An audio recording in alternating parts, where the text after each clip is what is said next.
Antigamente, quem comprava maconha estava financiando o tráfico de drogas. Hoje em dia, quem compra bujão de gás está financiando. É que aí não tá aqui, né? Aí Hoje, não tem a opção de lógico, não, né? Exatamente isso. Essa é a grande, a expertise do cara, né? Exato. É essa. A maconha, tu tem a opção de não. Eu não quero usar. Não quero usar, eu não quero contribuir para isso. Mas o bujão de gás você não tem.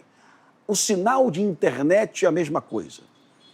Imagina uma periferia de Fortaleza hoje.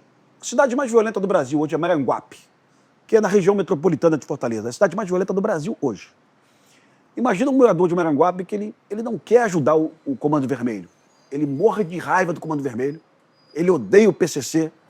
Mas o sinal de internet dele, meu amigo, é fornecido pelo Comando Vermelho. O Comando Vermelho foi lá, afastou a empresa de internet formal, legal, às vezes ameaçou o dono da empresa de morte, queimou o carro da empresa e a empresa abandonou o território.